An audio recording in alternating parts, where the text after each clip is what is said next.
গেলে বউ পাবেন আপনারা, বাবা মা গেলে বাবা মা গেলে। আজকে আমাদের ভুলের কারণে আজকে বিভিন্ন বাবা মা আজকে বৃদ্ধ আশ্রমে চলে গেছে।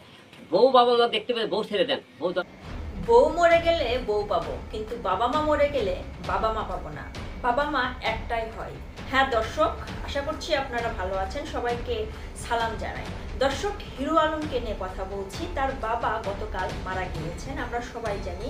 আমরা চাই তার বাবা একজন ভালো মানুষ ছিলেন, আল্লাহ যেন তাকে বেহেশত নসিব করুক। দর্শক, এখন কথা হচ্ছে, বাবা মরে যাওয়ার পরপরই হিরো আলম সে তার ফেসবুক পেজে একটা পোস্ট করেছিল। তার স্ত্রী রিয়ামণিকে সে বয়কট করার ঘোষণা দিয়েছে। দর্শক, এমনটা মুহূর্তে রিয়ামণিকে বয়কটের ঘোষণার কারণ কি, আজ সেই বিষয় নিয়ে আলোচনা করব। যারা যারা আমার এই চ্যানেলটিতে দেখছেন বসে বসে অবশ্যই সাবস্ক্রাইব করবেন। আমার কথা হচ্ছে, রিয়ামণি হিরো আলমের তৃতীয় নাম্বার বউ। হিরো আলমের প্রথম বউ ছিল, সেখানে সেই পক্ষের হিরো আলমের একটা ছেলে এবং একটা মেয়ে রয়েছে। দ্বিতীয় বিয়ে করেছিল নুসরাত, যে কোনো কারণে নুসরাতের সাথে তার বনিবনা হয়নি। যাই হোক, পরবর্তীতে হিরো আলম রিয়ামণিকে বিয়ে করেছিল। আমরা দেখছিলাম হিরো আলম এবং রিয়ামণির জুটি, তারা ভালোই নাচ গান করছিল। হিরো আলমকে অনেকেই আপনারা জানেন যে তাকে ফান হিসাবে নেয়, আবার অনেকেই তাকে সিরিয়াসলি নেয়। অনেকটা সময় হিরো আলম কিন্তু দেখা যায় তিনি একজন রাজনীতিবিদ।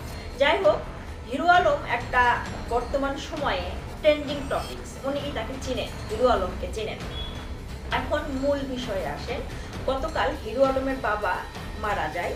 মারা যাওয়ার পরপরই সে যখন তার ফেসবুক পেজে একটা পোস্ট করে, আমার বাবা মারা গিয়েছে, সাথে রিয়ামণিকে আমি বয়কট করলাম আমার জীবন থেকে। তারপরই হিরো আলম এর স্ত্রী রিয়ামণি সেও পাল্টাপাল্টি পোস্ট করে এবং সেই পোস্টে লেখে, হিরো আলম আমাকে হুমকি দিয়েছে। দর্শক, এইদিকে হিরো আলমের বাবার মরদেহ এখনো কিন্তু কবরে যায়নি। এখন কথা হচ্ছে, কি কারণে তাদের মাঝে একটা ঝামেলা বিভেদ ছিল। হিরো আলমের প্রথম কথা, রিয়ামণি আমার স্ত্রী, আমি আশা করি আমার বাবা অসুস্থ ছিল, টানা 32 দিন তিনি হাসপাতালে ছিল। এমনটা সময় আমার বাবার পাশে থেকে রিয়ামণির সেবা যত্ন করা উচিত ছিল, যেটা হিরো আলম চাচ্ছিলেন যে তার স্ত্রী তার বাবার মৃত্যুর মুহূর্তে তার স্ত্রী যেন তার বাবাকে একটু সেবা যত্ন করে। কিন্তু রিয়ামণি নাকি তার বাবা যখন অসুস্থ হয়ে হাসপাতালে পড়েছিল, রিয়ামণি তার বাবাকে দেখতে গিয়েছে 2 থেকে 3 দিন। কিন্তু একটা স্ত্রী হিসাবে একটা দায়িত্ব থাকে, তার শ্বশুর অসুস্থ, শ্বশুর বাবার সমতুল্য, তার পাশে গিয়ে, স্বামীর পাশে গিয়ে দেখাশোনা করা। তার বাবা তো মারাই গেল।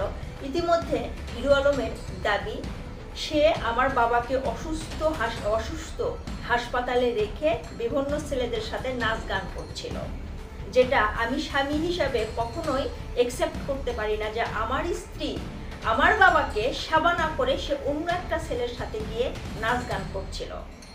দর্শক, তাই তিনি চাচ্ছিলেন যে এমন বইয়ের আমার দরকার নেই, যে আমার পরিবারকে কেয়ার করে না, আমার বাবা মার পাশে মৃত্যুর মুহূর্তেও আমার বাবার পাশে ছিল না, সেই বউকে আমার দরকার নেই। বউ মরে গেলে বউ পাবো, কিন্তু বাবা মা মরে গেলে বাবা মা পাবো না।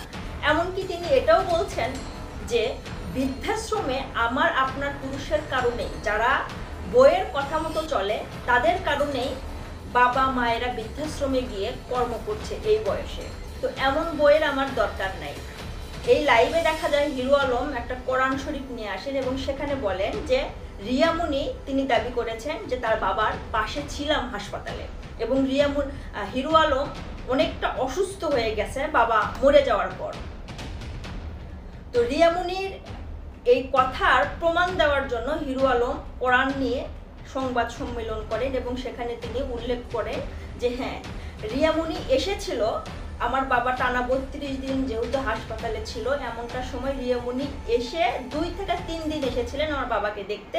কিন্তু রিয়ামণির যে পরিবারের লোকজন আছে, তার মা, তার বাবা, তার বোন, তার ভাই, তারা কেউ আসে নাই, কেউ তাদেরকে দেখতে আসে নাই যে তারা হাসপাতালে আছে। এমনকি হিরো আলমের বাবা যখন মারা যায়, তখন নাকি তারা ফোন দিয়ে জানে যে তাউই মারা গিয়েছে।